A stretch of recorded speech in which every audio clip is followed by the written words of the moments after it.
It's an honor to sit here and be uh, videoed for whatever reason this will be.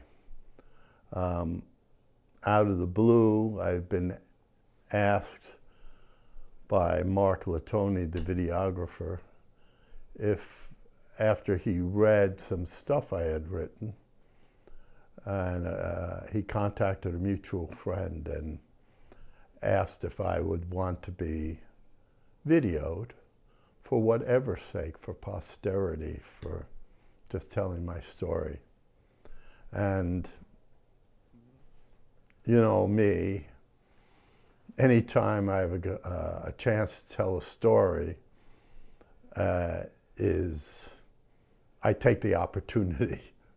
So I was thinking about, well, what am I going to do? And I mean, this is the first opportunity to, as an older person in the last chapters of my life, to sort of reflect upon how my life went and sort of get back to see and live the full story.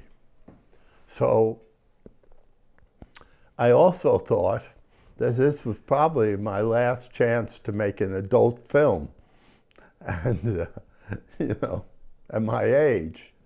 So where do I go from here? Well, I think it's obvious that it's to the start of my life. My parents were from two different areas. My mother was from New York City. My father was from Scranton, Pennsylvania. He had gone to war and came back after World War II and moved to California. He had an aunt who lived there and a sister. Now, my father was almost an orphan. His mother died when he was very young, and he lived with cousins, and he learned to hustle. And at age 18, my father owned what you'd call like a candy store. It was a corner store that sold candy, newspapers, drinks, other things that you'd need to pick up, magazines. But in the basement, he had a little gambling casino. They shot craps, they played cards, and my father would make a little extra money, probably most of his money doing it. When he went out to California, he did the same thing.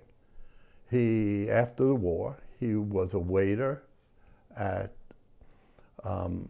Santa Anita Racetrack.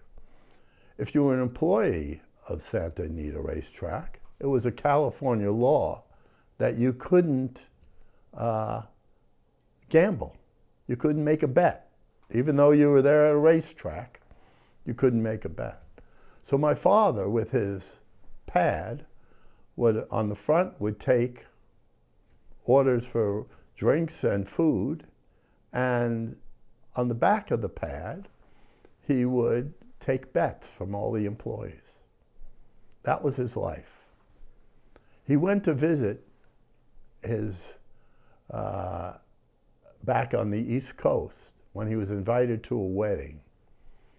And when he was there, he took the opportunity to meet one of his cousins.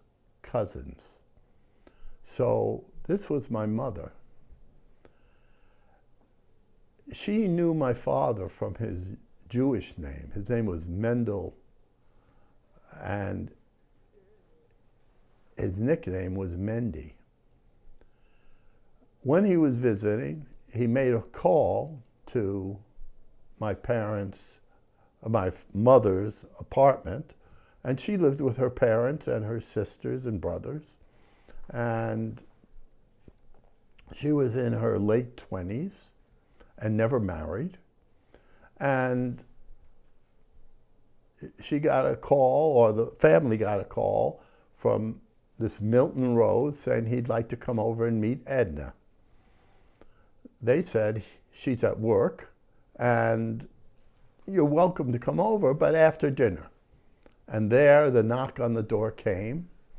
My Aunt Charlotte opened the door, and there's this man in incredibly beautiful clothing, a fedora.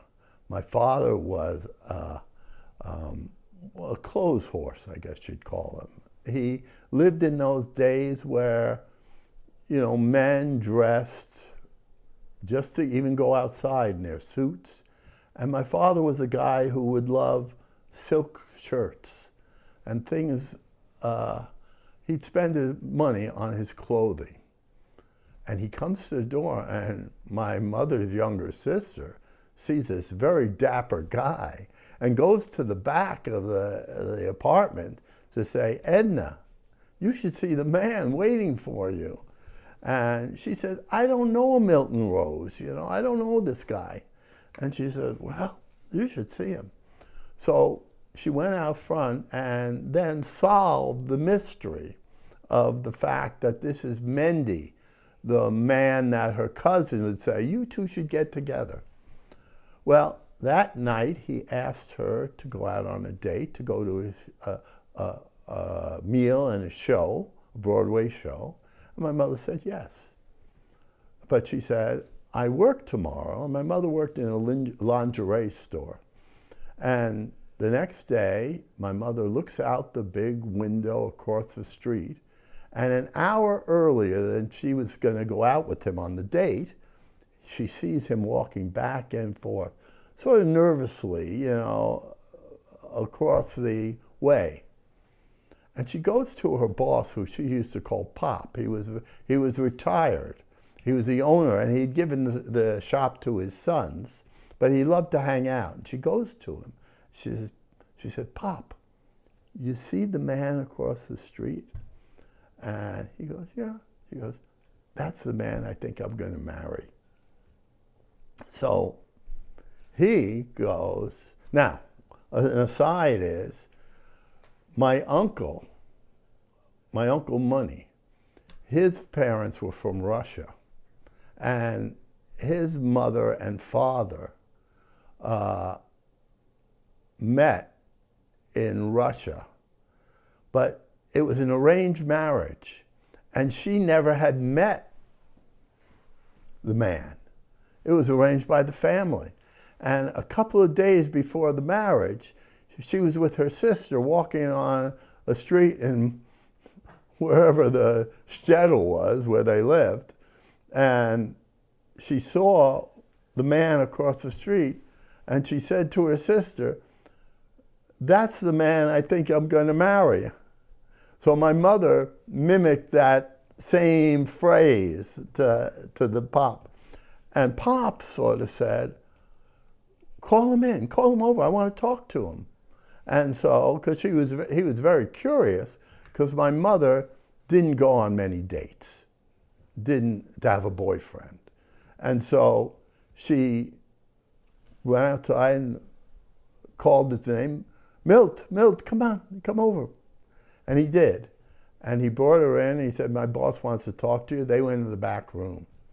About 15 minutes later, the Pop came out front where my mother was working and said, Edna, you can go home.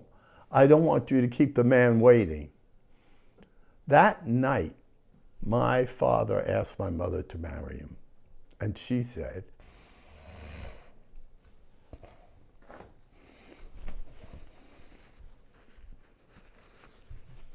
yes. I often think of that because I believe that if my parents had dated, my father went back to California. My contention is that if they had dated for a while, my mother probably would have said no. The stakes are too high. You're too complicated a man. You've got a temper. I think that I wouldn't exist. And you know, this is a big thing in life for me. The gratitude of just being born.